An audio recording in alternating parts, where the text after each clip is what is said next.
Merry Christmas, everyone! I'm the Average Joe, your friendly neighborhood Jack of All Fandoms. Today I'm delving into one of my all-time favorite holiday stories ever written, A Christmas Carol by Charles Dickens. The question I pose to you today, if there was another film adaptation of the classic Charles Dickens book, who would I cast? Which acting troupe from today's lineup could bring the characters to life? I think I got some solid choices, and all from current pop culture as well. If you think you know who I'm going to talk about, by all means, put your guesses in the comments section below. See if you're right. Okay, let's start with the main character. Ebenezer Scrooge is sort of a hard character to follow because he's just been played so strongly by so many actors. But if there's anyone I trust to do the role justice, it's Ian McKellen. At this point, I'm honestly more surprised that he hasn't done it already. McKellen has shown time and time again that he is able to exemplify both that chilling demeanor and that joyful glee that we see out of the character. As an aside, I would kinda like to see Benedict Cumberbatch play a young Scrooge because, you know, just look at them side by side. But if not, it's totally fine to cast a lesser known actor.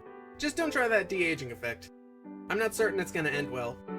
Or should I say, age well. You see what I did there? Next up is Jacob Marley, and my top pick is Patrick Stewart. I'd also like to give a posthumous mention to Christopher Lee, but in my opinion, Stewart honestly works in a few more interesting ways. For one, Stewart is a really big fan of Christmas Carol. One of his most famous solo projects was his one-man stage version of the story. He's also close friends with McKellen, maybe a bit more if you follow the tabloids. But of course the obvious elephant in the room was that he was already Scrooge in A Christmas Carol before. If we do it this way, it'll be like him passing the torch to the next big actor in the role. Also, Christopher Lee is dead, so what are you gonna do? Next up is Scrooge's loyal clerk, Bob Cratchit. The guy I got in mind for this role is Ewan McGregor.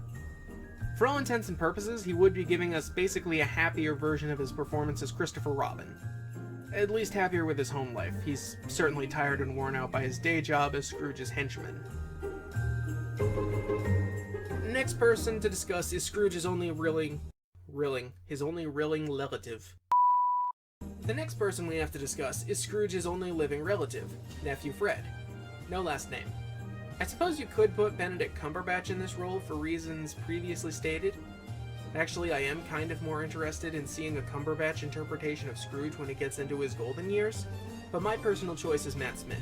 I think Matt would be playing the role in a similar vein to his more happy-go-lucky portrayal of the Doctor, with that unbridled enthusiasm and upbeat attitude. Heck, Matt Smith kind of did a Christmas Carol thing in a Doctor Who episode, so you could kind of make a connection there.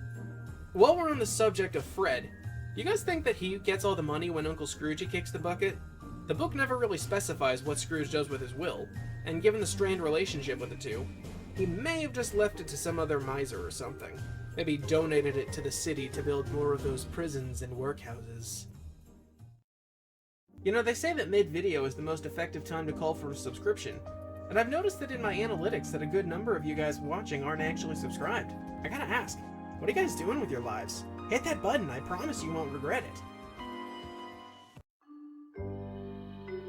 Next, let's talk about the Ghost of Christmas Past. Now, most people seem to imagine this spirit as a beautiful woman or a small child, very angelic in nature. But the book describes the spirit more as a candle than anything else, and makes him appear very supernatural in nature. To me, this means that you could put anybody in the role and it would probably work. While you could pick a beautiful woman and go with the norm, I just want to do something fun. David Tennant. He's a very left field choice, I know, but I wanted to put him in this project somewhere. The reason I'm thinking about it is because David Tennant is currently playing Scrooge McDuck, who is one of the most famous parodies of the book character, if not the most. So, even putting aside the fact that his acting range can get this character pretty far, it can also be a cute in-joke to how he's filling Alan Young's shoes right now. I mean, DuckTales even came close to giving us a retelling of Mickey's Christmas Carol, but kind of played it off to give themselves another story idea. The Ghost of Christmas Present was originally meant to be a homage to the traditional idea of Father Christmas, aka the European legend of Santa Claus. Honestly, in hindsight, this is probably why so many associate the first ghost with an angel. You know, it's all tradition. The first one's an angel, the second is Santa, third one's the Grim Reaper. Kinda makes sense to make them all tied to some mythological figure.